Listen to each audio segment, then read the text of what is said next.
Check.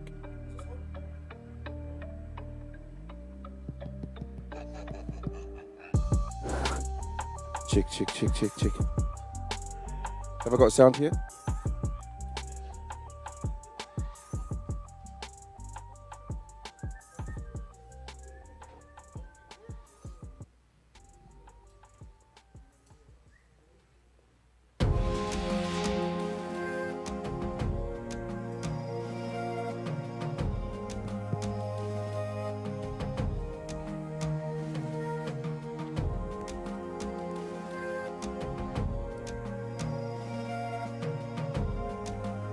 Check.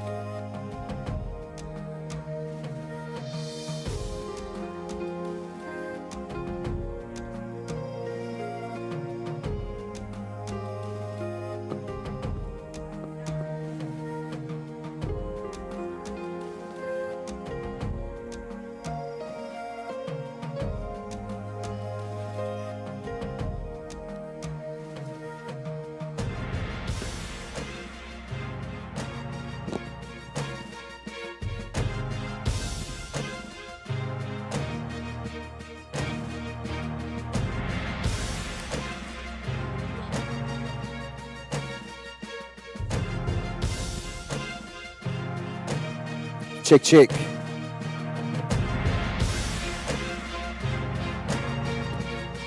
What's up, Turanga Library? Welcome to the Hip Hop Summit, Day 3, lunchtime sessions. Don't forget, if you are in and around Christchurch, make sure you get down here, Turanga Library. It's where it's all happening. Come through. We've got some dancing battles going on later on this afternoon, so make sure you get on down. Turanga Library, we're here until 8 p.m. But right now, I want to introduce a special guest to the stage. This man has travelled all over New Zealand and beyond. He has DJ'd at various DJ events for some big artists, small artists, but I'll let him explain all of that in between. Can we please give it up for DJ Raw, all the way from Wellington City. DJ Raw.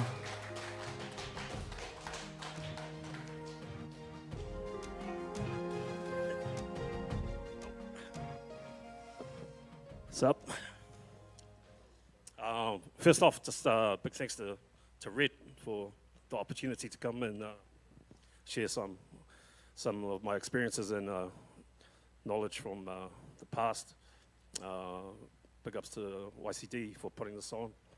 I was going to say the best summit that I've been to, I've done all of them, but the best one was the very first one that was here in Christchurch. And that's because they put everyone in one room and you didn't have a choice. You had to go and mingle and talk to people and learn stuff about them. So that's a real awesome opportunity for everyone to connect. Yeah, so man, my story. Well, first off, respect to Christchurch and their history because it's deep.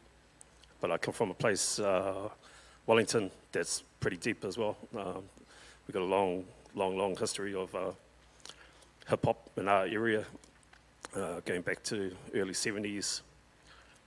I guess I could talk about all the DJs forever, pretty much. There's so many DJs that have gone through Wellington. But I think I'll start off with myself, my perspective, my own journey. So I was born and raised in Newtown, Wellington, in Daniel Street. And there was a bit of a melting pot of cultures. So you had heaps of islanders, Greeks, Indians, Irish, Lithuanian, like all sorts in there. And this is in the 70s, so it's a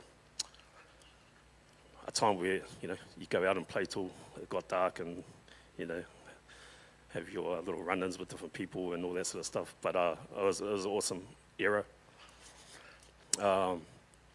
So myself, I'm Samoan Scottish. Both my parents immigrants, and yeah, I saw their struggles going through life. As I think my mum came when she was about 13, so straight into school, ginger head with a strong Scottish accent, and she was copped a lot of grief. My old man, fresh off the boat, straight from Savaii, yeah, came on a scholarship. So that was the environment, you know. Family were the first influence on me. So my first sort of experience with music was probably family parties, where I was the record boy. My older cousins would be drinking, and they'd tell me, go to the record pile and grab, you'll see some guys with afros on the cover, go get that record and put it on. So yeah, it was like Earth, Wind and Fire and Commodores and all that sort of stuff. So I learned about music, sort of. That's like my discovery stage of learning about music. That progressed into basically church. Church was my next sort of discovery with music. I used to go sit in church, Wesley Church, Methodist, but in the Samoan congregation. My dad never taught us how to speak Samoan, so I'd sit in there for hours and not know what was going on. And, you know, what can you do? You just have to sit there and be patient until it's all finished. But later, he moved away to Palmerston, and my uncle was a minister up there. He ran the AOG, Assembly of God, up in Palmerston. And same thing, hours of sitting in church and that. But the difference was up there, my family had a band. So that was my escape. I'd go sit behind the drums. And I think musically, that's the first place where I learned how to separate instruments. I could see what each person was doing, the keys, the bass. It was pretty cool. There was a guy that just passed away recently, Steve Sativi. He was a sax player. My cousins played horns. So there was, there was a whole lot of elements in there for me to understand. Because before that, I just heard music and it just sounded like one big thing. I didn't know how to separate what was going on. So yeah, that's the 80s. At that time, I was getting into mischief at school, and I started going to stay at a friend's place by the name of John Olsen, who lived in Newtown. I had moved away from Newtown at that time. I was living in Lower Bay, but I'd go stay with him. We used to listen to the Wednesday Night Jam, all the mixtapes of the Wednesday Night Jam, and then we used to go into town, and there was a spot called Dr. John's, and that's quite an iconic nightclub for a lot of the early hip-hop heads. So yeah, I was probably first year of college, going out clubbing at 14. I was a nightclub that lost its license, so all you had to do was pay a cover charge to get in, and they used to serve like jugs of Coke, Fanta, and all that stuff. So we were little kids in there with the adults, and it was, but it was the only place that played black music. Basically, everything on the radio around that time was like U2, Duran Duran, all these other English pop music. Everything that was on RTR and Ready to Roll and all those ones back in the day. So from there, I started to learn about music, get a passion for different styles of music. So yeah, 80s, I started finding out about DJing then as well. So the first DJ I saw at Dr. John's was a guy by the name of Reese B. So that is actually pretty crazy because he's only 1 year older than me, and he was DJing there, and I was 14, and he's he's 15 DJing in the club. So that was crazy. But the guy that used to work there before him was a guy by the name of TP, and TP had moved on to another place called Ex-Checkers. Later on, I'd eventually get into that club. I always used to try all sorts of clubs, but back then there was no ID. Oh, the ID didn't have photos, so it was just like a driver's license. So you just flash it and they ask, when are you born and all this sort of stuff. But got to try your luck. So yeah, Ex-Checkers. when I first got in there, man, I was just blown away by TP. He's the first guy that I saw, not only what he could do, but the equipment that he had. Because back then, there wasn't much like Technics turntables around. And when I saw Technics for the first time, man, I was like, man, that looks like a spaceship. Had the strobe lights and all that stuff, and I was just like, wow, this is crazy. And then this guy, just killing it, rocking the crowd. Perfect mixing, scratching, beatboxing. He was dancing. He was really just a full-on entertainer. And that was like my guru. I'd just turn up every week, sit in the corner and watch him. So that's one of the things that sparked my interest in DJing. So I just wanted to mix when I first started. And then eventually I got a chance to play a couple of records while he went on a little break. So that was like my little in to playing up there. Eventually he moved away. He went to the States to try and get work over there. And I got him to fill in like an hour. And that hour, the club owner was there, and he was asking the bouncers, oh, who's this playing now? And then next thing I know, he's offering me a job, you know. So just being there, being in the mix, you know, it sort of paid off. So that was 1990, I think. And I worked 4 nights a week for like a whole year, just club mixing, Wednesday, Thursday, Friday, Saturday, and I think it was $25 an hour back then. But that was rolling, you know. That was you're getting paid. I guess in between that time, there was another major event, like experience for me, was going to Run DMC up in Auckland at the power station. So the first time like a hip hop band had been to New Zealand, and we flew up there to go see Run DMC.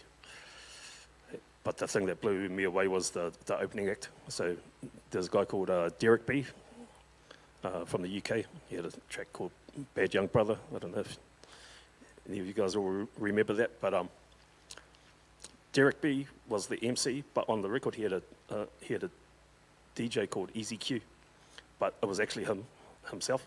He was the DJ and the MC. So when he came out, there was a guy called DJ Scratch, who's part of EPMD and did all the cuts for EPMD. And he came out and did a full-on routine trick set like that. No one had ever seen anything like it.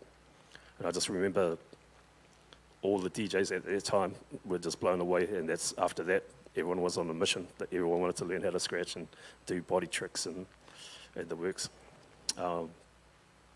So maybe a year or so later, the first national competition started. That was the Newmark PPD competition. So they had heats. They had heats in Wellington and Auckland. And I think Soul Master C was he just came straight up. They didn't have a heat down here, but he just went straight up to the finals. So the first battle in Wellington, that was the first heat basically in the country. And the guy that won that was Vianney, Rocket V, who just passed away a couple of weeks ago. So rest in peace to old Vinny. And yeah, and there was 4 of us that went to Auckland. So there was myself, Vinny, Reese B, and another guy, Sean, who went by Glide at that stage. Also known as Sugar Sean, Rockhead. He's got heaps of different aliases. But that whole experience was pretty amazing for me. I had just bought turntables. I had them like for 2 months maybe before that competition, so I was sort of going in blind, but I just wanted to be involved, so I just jump in there, do it. So I was lucky to get to travel up to Auckland to the national final. So yeah, we did the final up there. We all thought Reese had won it, you know, and then Ned Roy ended up winning it. I seen him do a post actually about Rocket V and how he passed away, and he said that he made a belt because he was so enthusiastic about the competition. But the story about the belt was that the winner of the Wellington heat had this championship belt made up. And basically when we went to Auckland, whoever won that, they were meant to give it over. So when Reece didn't win, we only said, no, we're not giving it over. So he held on to the belt. So it never went to Ned. And that belt actually later became the belt for the Wellington battle. And it's been passed around through heaps of different DJs from Wellington. But yeah, going back to the battle, it was a massive learning experience for me, you know. The one thing that I really learned was how naive I was, because I did the heat. I didn't realize all the other guys that were more experienced, they were holding back. You know, so when we got to the finals, they threw down big time, and I was like, oh, you know. So I knew I had a long way to go. So yeah, so this is all around. Oh, that was in '89. So yeah, the DMC started the year after 1990. So we had the heats in Wellington, same four again. We rocked up to Auckland. This time it was at the Glue Pot. Has anyone heard the podcast from Severe about the famous Glue Pot and the word incident? Okay. So the Glue Pot, yeah, DMCs, Reece won it, but during the night, Upper Posse performed, and basically they did the competition. There was an intermission, and I was the first DJ on after the intermission. And yeah, you let us swear on? No, so Upper Posse come out, and it's full of Ned Roy supporters, heaps of islanders and that. And the first thing they say is, we're Upper Posse, blah, blah, blah. And they're like, oh, piss off back to Upper Hut, you know. And, you know, Dean is like, staunch as Māori. He's like, no, this is our land. You kicking us, piss off back. You know, I mean, like, man. After that, they were all waiting for him outside. And then, yeah, I seen him, like, laid out on the ground when I came outside. So, yeah. But props to Dean. He's always been staunch like that. And he didn't win that night, though. So, yeah, DMCs. And then Reece. The DMC was different from the first one, different format, different everything. Actually, Soul Master C came second that year. He was awesome, man. But it was more mixing than scratching. I remember him and Greg Churchill coming up to that battle. Greg Churchill was handing him the records. And yeah, so this was like networking for us. It was the first time we met any guys from different parts of the country.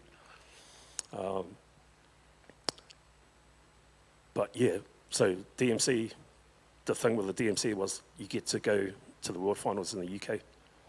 So once Reece went, told us all of his experiences, like, man, that's the ultimate goal. Not only do you get to call yourself number one in the country, you get to go over and battle the world's best, you know. So that was my focus, you know, the obsession is probably the better word. I just wanted to learn all the different techniques, styles, and yeah, and then the following year, third time lucky, I went in and yeah, ended up winning it. At the power station, Reece came second. I got to go to the UK. I was like 20 years old, so first time going overseas. It was right in the middle of the Iraq war as well. So everywhere we were going, it's all go through security, it's machine guns and everything, you know, it's crazy. But when I went to go to the UK, I got to Auckland and we were going through, went to go to LA and then stop over one night in LA and then go to Hawaii, to London, sorry. But when I got to the airport, I didn't have the right visa to get through the States, and I ended up having to stay a night with Rob Salmon, who was the DJ for Urban Disturbance. And then the next day I went to the American Embassy, got my visa right, and ended up going to Hawaii for a night and stop over. I didn't have anywhere to stay. I just like went and stayed at a backpackers. I had all my gear, nowhere to lock it up. So when I went out, I just stashed it under the bunk or whatever, and just hoping no one would take my shit, you know. So I made it over. They booked my flights 2 weeks before the comp. So I was in the UK for ages, had nowhere to practice. I was staying with one of my sister's friends in the UK, and there was like a flat with about 14 people living in there. So I got there on the first night and I slept on the floor in the lounge. And yeah, pretty much that was my ACOM until the competition, nowhere to practice. So once I actually did get to the World Finals, yeah, it was pretty rough, to be fair. But first time I saw Qbert, so if you know scratching and DJing Qbert, yeah, I was blown away by Qbert. I just came to a realization that, man, there's a whole another level to what we're doing. Not only that, you know, here in New Zealand, we're battling like 10, maybe 12 people to be the, you know, to win the title. In the States, they're like battling thousands of people, you know, so the intensity level is just like way greater. So yeah, Qbert, man, if anyone's seen his 91 routine, it's just like changed the whole game. But he ended up coming second. But I got to meet him and a few of his people, and that was cool. He ended up sending me videos of different battles that he had been in and different stuff he had judged. So that was like an awesome resource that, you know, not many people had. So yeah, it's just progression, I guess, and learning, and just keep learning and keep progressing.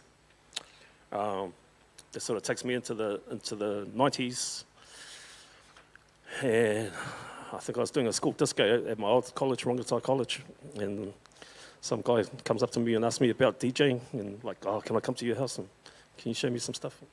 I said, yep, and then so King Caps comes knocking on my door in a school uniform, waking school, and I said, yeah, bro, come in, and so we started doing DJ stuff back in the early 90s, maybe even 80s.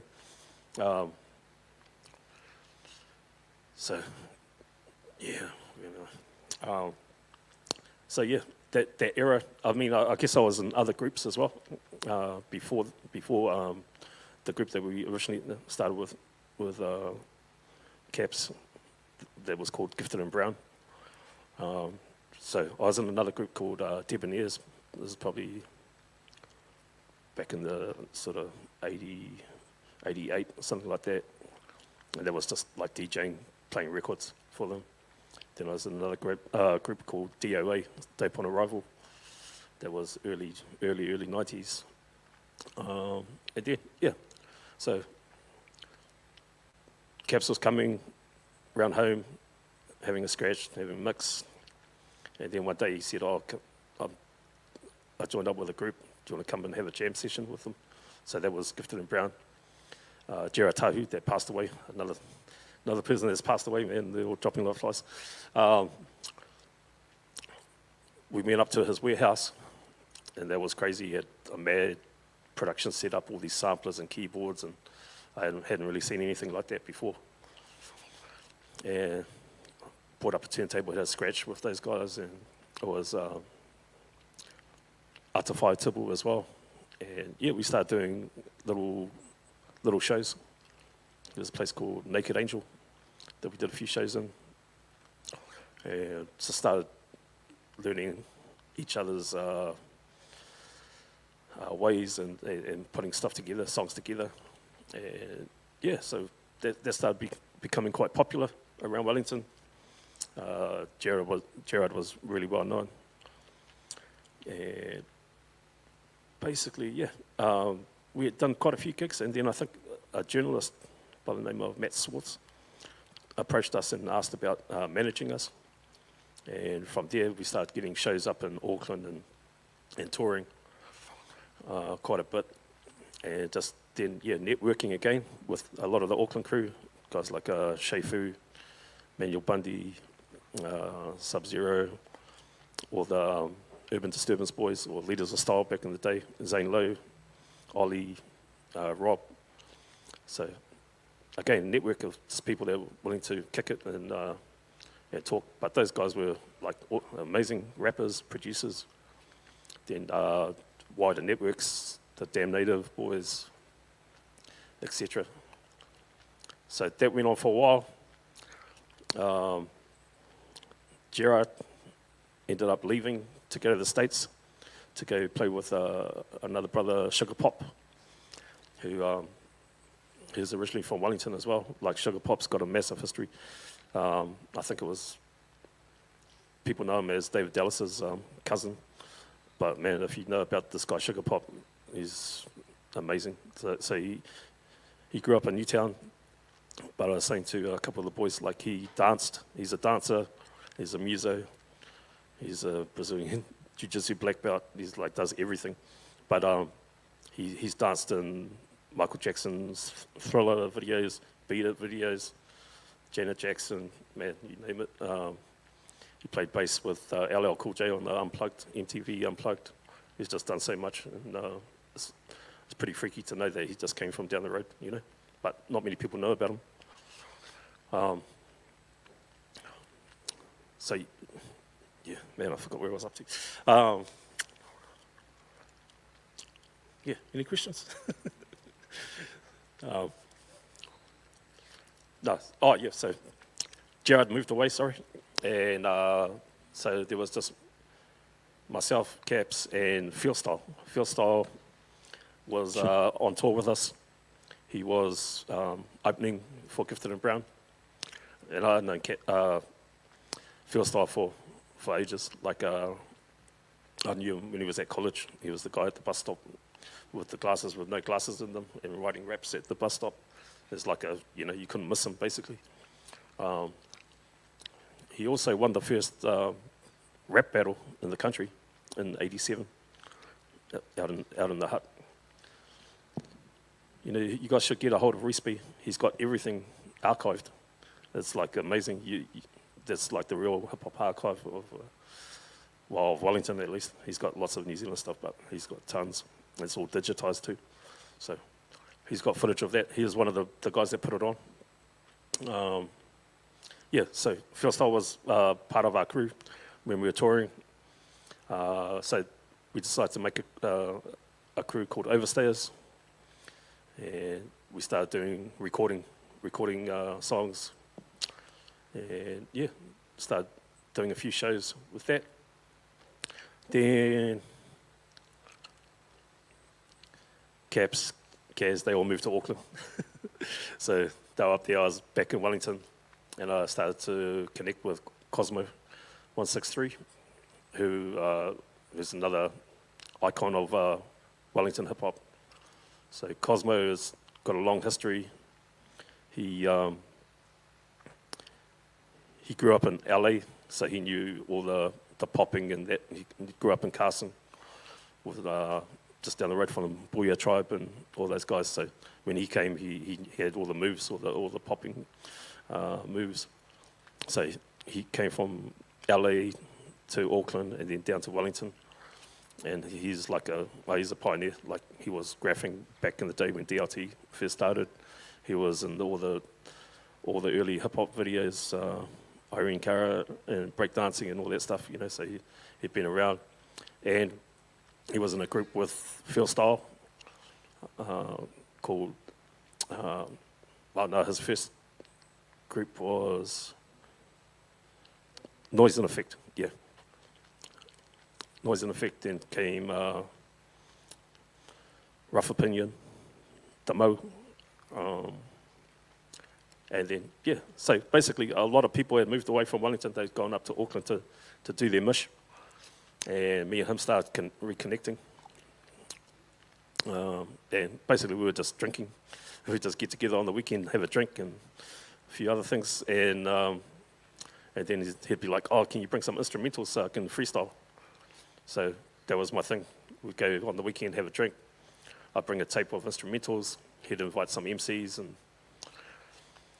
and yeah, we'd just have a jam, basically. And so after a while, this one young fellow used to keep turning up by the name of Fiso, so Flows. And yeah, he was pretty dedicated. He was real hungry.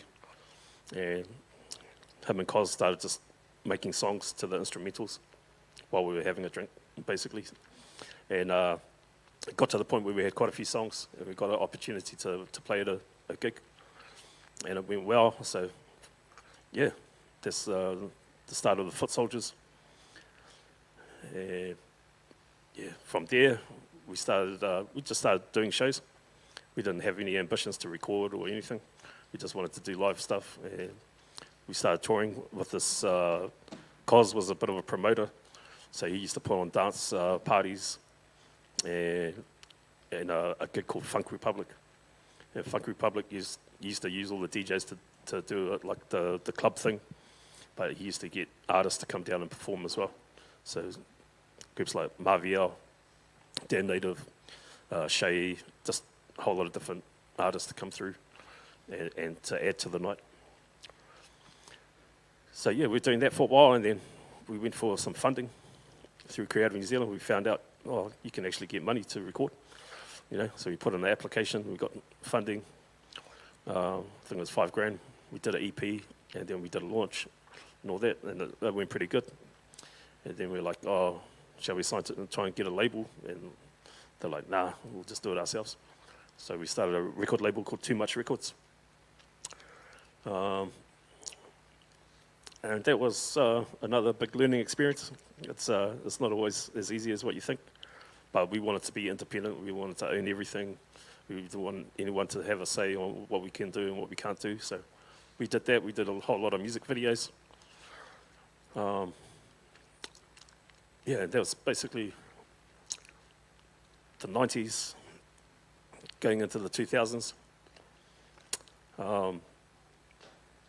Early 2000s. Oh, sorry. I was still battling, actually. I totally forgot about the DJs battles and that. So from 1991 to 97, there was no international battles. There was lots of little local battles. There's a couple up in Auckland. But the first big one was the ITF.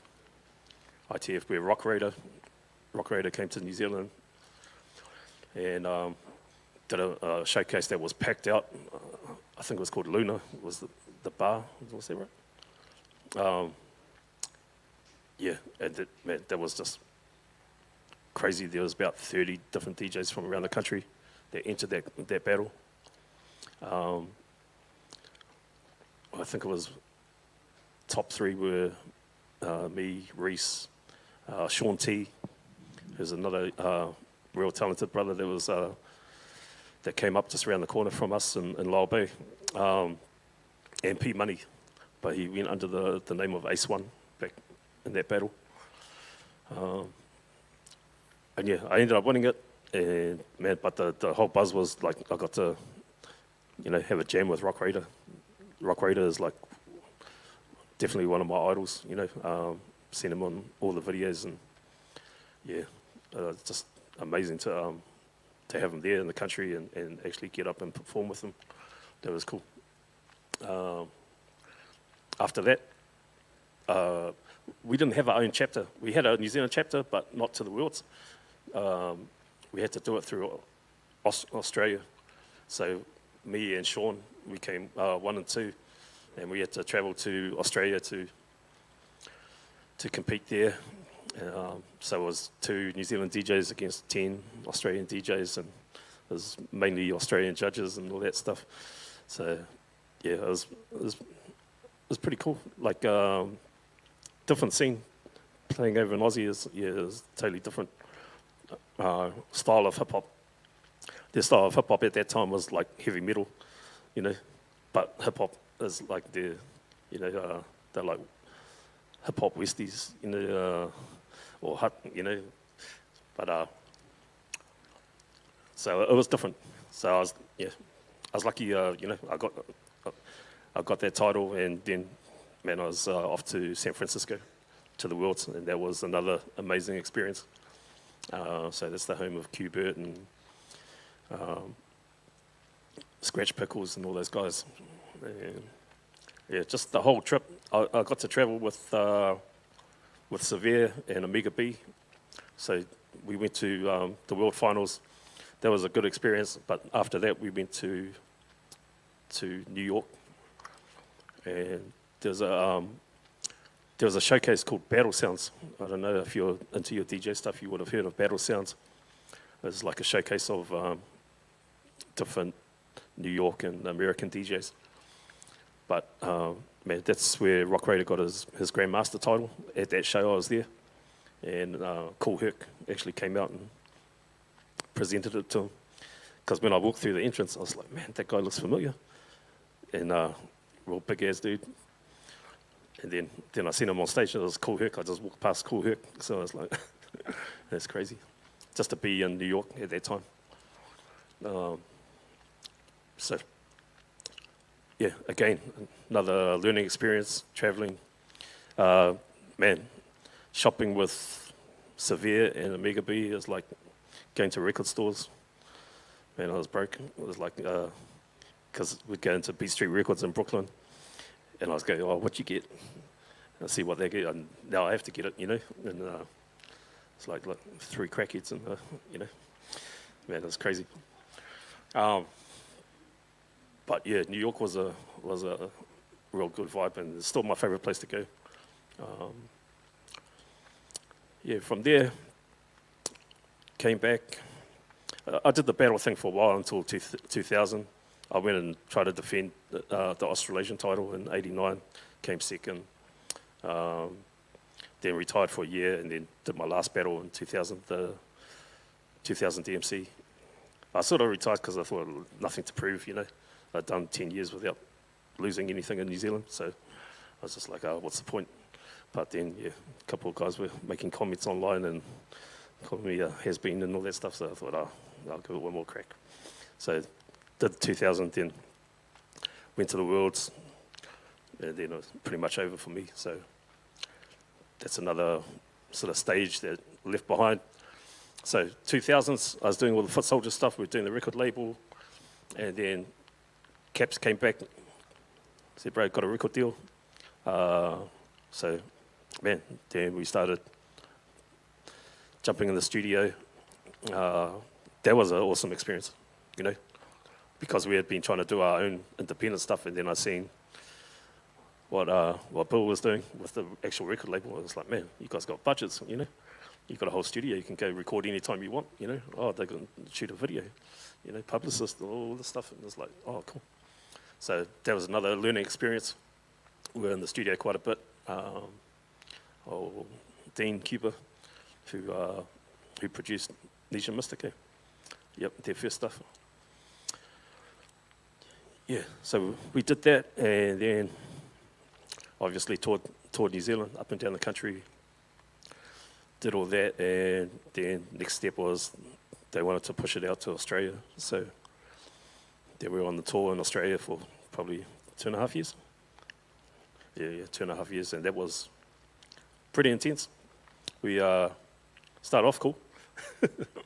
Started off like flying everywhere, and then about halfway through, I was like, oh, okay.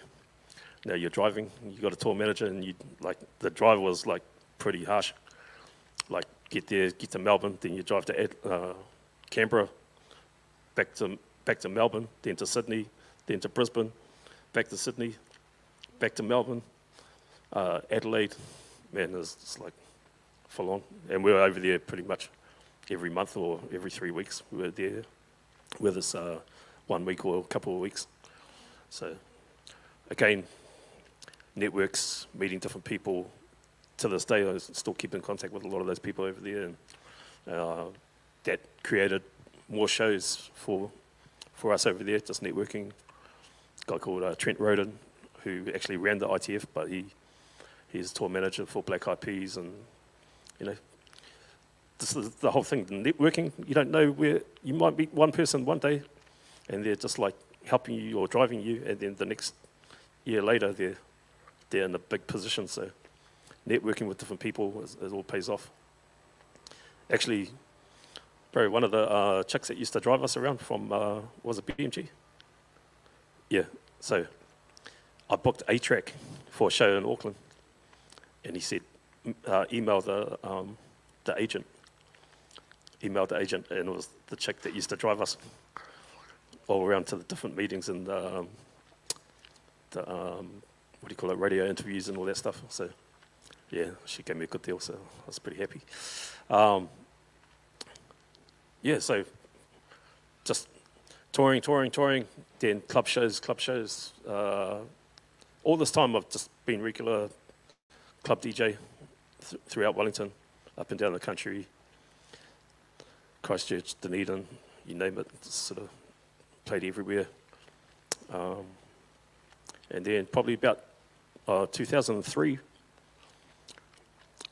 my bro Shan, who I'd been DJing with since about 97, he was a club DJ at La Luna, one of the homes of Wellington hip hop. He approached me and said, "Oh, I've been talking to this guy from Whitireira Music Department, and they want to expand their music department to include DJs." So he had already made the connection, and he invited me in to meet with those guys. And once we started talking, they said, "Oh, yeah, this can work." So we wrote up a paper for the DJ course. It was all based around the music department. And yeah, basically, they said yes to it, and we started delivering DJ curriculum, and we didn't know what we were doing, basically. I hadn't been in learning institution for like decades. I left school when I was like 15, so yeah, it was different. They didn't really give us much coaching as well, as far as lesson plans and how to structure all your stuff. So we learnt on the fly. But the first year was awesome. We had an awesome time. And I think it's because it didn't matter that we're not academics, we're industry people. So a lot of us came to learn industry stuff rather than, to get A's or whatever their grades were. They just wanted to learn the skills, and that's what we could do. But it was pretty amazing because we got a budget, filled up the whole classroom with 1200s, and and we could go buy records. So that was pretty cool. So yeah, from there, man, I just been developing the DJ school. So we just finished. We finished last year, and I think it was 19 years. We had a party to celebrate 20 years, but yeah, it's actually 19. But we've had some awesome students come out of it, like some of the DJs that have won. They've basically won every national title that there is in this country. From the drum and bass scene to the hip hop scene to the battles to the Red Bull freestyles. So they cleaned up until sort of K-Swiss came. K-Swiss came along and it's a different beast. So guys like Spell. These are kids that came and, just mean talent, but just need to focus them, So that's probably my next sort of journey along the way, was just to learn how to teach properly. I'd sort of been doing it for a long time before that. I never said no to anyone like that wanted to learn, so yeah, that was pretty much stepping stones. I've got Alphabet, who's an amazing turntablist, involved. And I just tried to build our team, so it was real strong. And yeah, we just showed them the whole point of the DJ school was to get them to a level where they can go out and make a living and just hopefully experience the stuff that we had experienced, the lifestyle that we're passionate about and we love doing. And yeah, so that was pretty much up to this point. At the moment, I'm not really doing any music stuff. I just gigging, doing lots of different gigs. And yeah, just enjoying it. I've probably missed heaps of stuff out, and I don't know if there's any questions, but yeah, I'd be keen to answer anything. Is that cool? Wow, DJ Raw, that's a whole bunch of history there. We've got a few questions here. Yeah, Marlo, bro. Oos, other things that probably other people don't know about Raw is that he's a lighting man. So he, other skills that he picked up other than just being a DJ, along the way you were a lighting man for that production for how long? Yeah, okay. So back in early 90s, I did a television course with a guy called Ollie Maiava. He used to be on TV, Spot On and all that stuff. He's from Christchurch too. Yeah. So, yeah, Ollie had another crew of people that taught us all different skills. Actually, I used that experience of being on that course for the DJ course, the way that they used to buy feeds for everyone. And they used to party, drink up, and all that sort of stuff. I used that as a model that I went by. But basically, yeah, I did the course. I was really into camera work. I wanted to do camera, but when I was trying to get into the film industry, there was no camera jobs, so the only job available was like lighting assistant. And I started doing, I did television production for about 6 years. So that's, my first job was a comedy series called Skits. And that was Dave Fane, Hori, Robbie Mangasiva, a whole lot of guys. Oscar was a writer there, Jermaine was a writer as well. So I did a whole lot of seasons with those guys. Did a few dramas, did a few movies like Frighteners and all that stuff. So I know that industry and that world. And I only left it because I ended up winning the Australasian. And then all this work started coming in for DJ stuff, and I couldn't be bothered doing film work anymore. No, it's just one more question too. So students, how many students, I know the number of students that you've actually helped along the way to become DJs along the, you know, when I found out the number, I was quite impressed. So that's a lot of students that you've assisted to get on their DJ journeys. So, you know, what sort of numbers are we talking over that 19-year period of your school? I'm not too sure. Can do the maths, so it's about 20 students a year for like 19 years, so it's a few. And we did an MC course. I'm pretty sure we're the only ones that ever created an MC course. We did that for 3 years. Oh, Daniel was part of that. Yeah, there's quite a few guys that were part of that. There's a few guys still going strong. They did the MC course and then they came on to the DJ course. But yeah, I just wanted to, so Whitirea is a community politic. It's for second chance learning. You know what I mean? It's not for high academic honours or anything like that. It's for people that want to explore and do things that they want to do.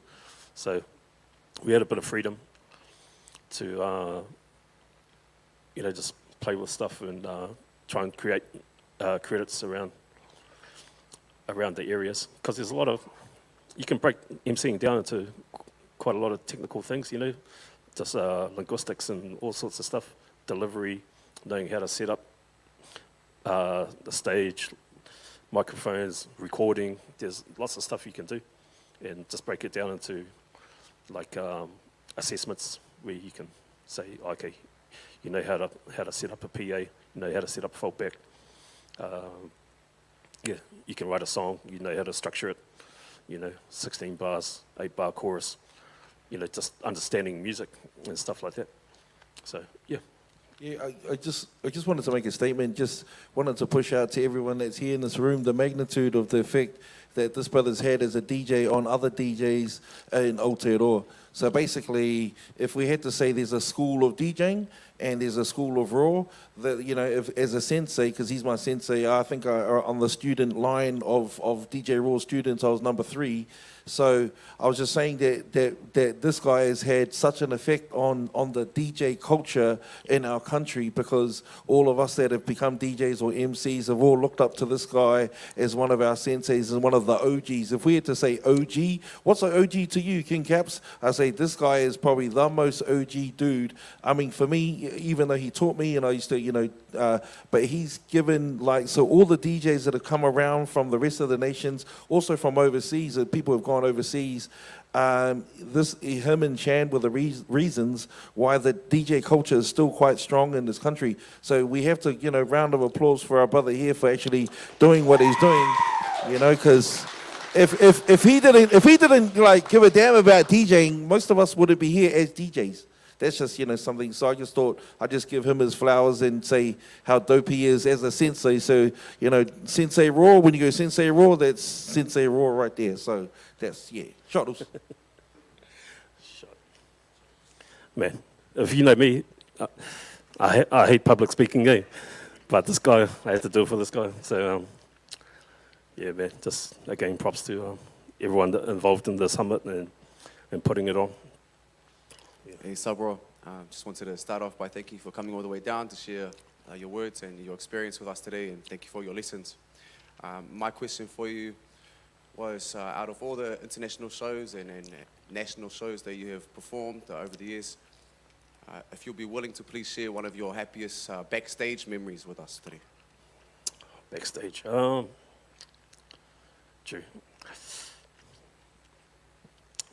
Man, that's it's a hard one, because we've done. I've opened for different international acts, and I've opened with groups, foot soldiers, caps. So there's lots of different shows. I think some of the coolest guys were Cypress Hill. They came to our dressing room and knocked on the door and introduced themselves and that, and they were real cool.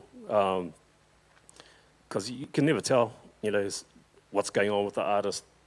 Sometimes they just go to their room and you don't see them, and they come out, do their show, and then they're gone again. But every now and then there's guys that are willing to, kick it with you and just see what you're about, and we get to ask them questions. Cypress Hill, I'd say, was like one of the best ones. One of my first international experience, actually, that was probably the best. I didn't have interaction with them, but just seeing the scale of everything. So in Wellington, we had Red Hot Chili Peppers come and perform. And Gerard Tahu, that was our producer for Gifted and Brown. We had just sort of started, and he knew one of the guys organising it, and they said they wanted something different to open. They don't want a band similar. So, man, we got the gig. We did it with Cosmo and Field Style, and we turned up. I didn't have a DJ table to set up on. So when it was our time to sound check, I said to the stage manager, I don't have a table. Is there anything we can use? And he gets on his radio, and out of nowhere comes a forklift with a big bass bin, and he plonks it on stage, and it's like perfect height, perfect everything. I was like, oh, well, this is like a, big time. And then even the green room at the back, there's catering and there's drinks and that.